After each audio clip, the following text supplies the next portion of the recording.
What's up, yo? It's currently Sunday, almost 1 a.m. I'm still gonna count it as Sunday, even though it's technically Monday now.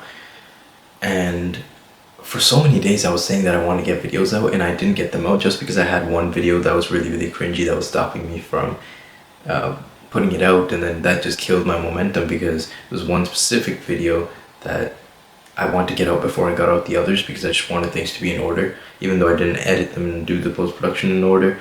So that's something I'm getting ahead on. It's not just that, like video specifically, but then there's also a principle of I am every, let's say, 3 hours getting distracted in the sense that in Canada here we have a shit ton of snow. Every 3 hours I go outside, shovel the snow. There's also eating food. There's so many interruptions to my work that thankfully tomorrow the week starts. University is online as well, so for back to back Monday, Tuesday, I don't have to go to school and think about that shit.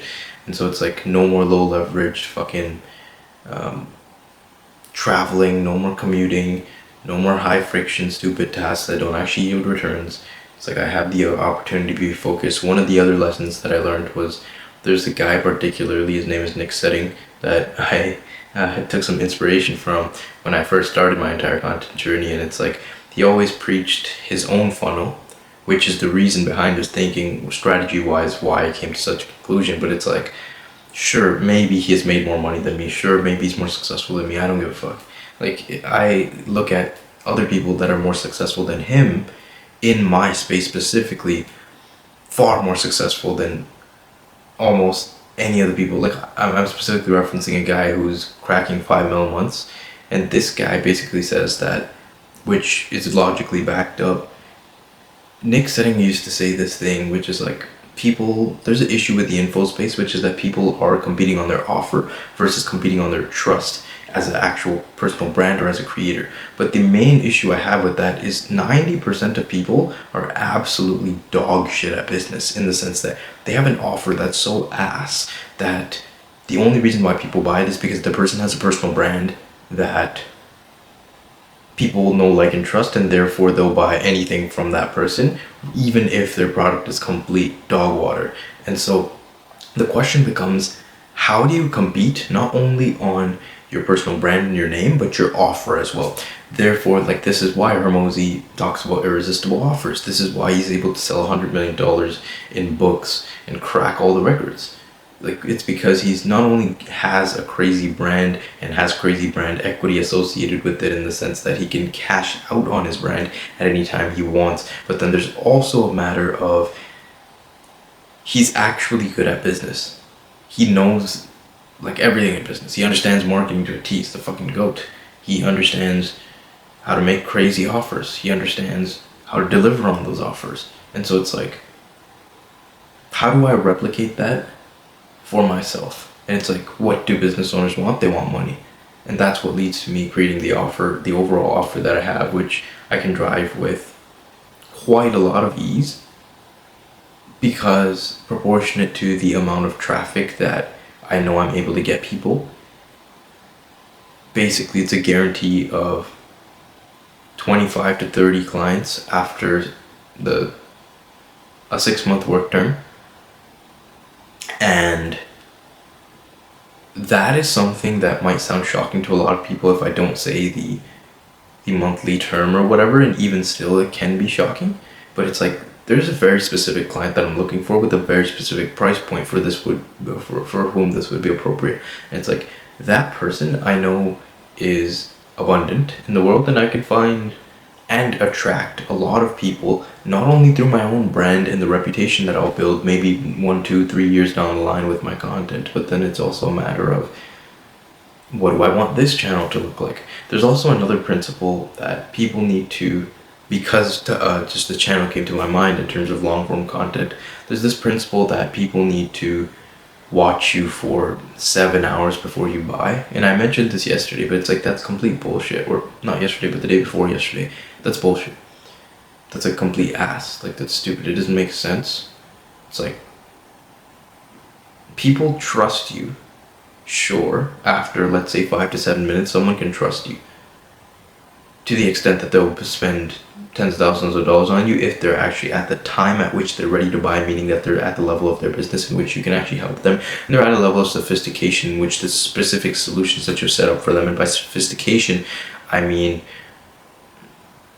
how seasoned the potential client actually is, but regardless, based on their sophistication, that would work out for the overall company that you're running. And it's like, if you have a strong enough offer, and one very good example of this is Matt Ryder and his AI software, his dialer.io. It's like, he can sell a completely cold audience if he wanted to, and they would buy his thing. But he doesn't do that, obviously, because he doesn't run paid ads. He just does organic, I'm pretty sure.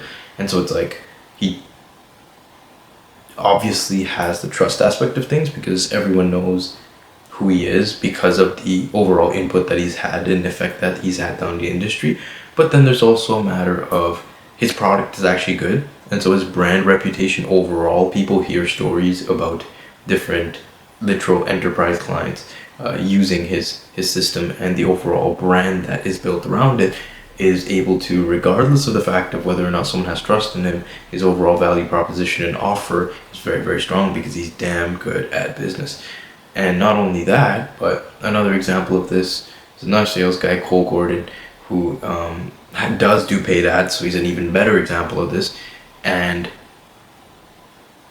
his thing is like, people might have never seen him. They watch him for 10, 15, 20 seconds in his cold ads, completely cold traffic, and they buy. Why do they buy? Not because they know, like, and fucking trust him, but because he's good at fucking business. There's nothing wrong with competing on your offer, which, to come full circle, the reason why Nick Setting promoted that in the first place was because all of his content was subliminally, or rather indirectly, about the profile funnel, which is the specific thing that he started. That's his unique mechanism to be able to solve the overall problem of attracting traffic and converting it, and then actually just growing your business in general and growth operating, whatever the fuck you want to call it. That is like his solution to things, which is why he talks about it in a way that promotes the profile by any means possible. Meaning, he talks about people need to stop competing on their offer and they need to start competing on their own brand. And it's like, why can't you do both? To maximize revenue. That's like the whole goal here, isn't it? But one of the interesting things about Nick's brand is that everybody in the space will eventually buy, is this phrase that he and his copycats have repeated numerous times. And basically where that comes from is the acknowledgement that once someone is in his ecosystem, the only two other variables, I believe, and I think there's more variables that are still important, but two of the ones that are in my head right now that are very important are timing, in the sense that how qualified is the buyer, which is independent of interest, because even someone like me who isn't at, I would say, the level at which I'd feel comfortable buying from him, in which I would, like, I don't know, go on one of those fucking entrepreneur retreats to another fucking country or some shit like that. And then also that's like packaged in with his consulting, whatever. But it's like, there's that. Timing is very important, timing of the overall buyer. And then there is the clarity that the buyer has, meaning, do you know what that person actually offers? And with him specifically, it's like, everyone knows the problem that he solves. Not directly, I'd say. Like, we don't know the exact offer framing that he has, but everyone knows that he has something, right? We see the results, we see the lifestyle, and so it's like, what is it? Eventually everyone's curious, and then they end up buying from him because they're like, okay, this guy's the market leader.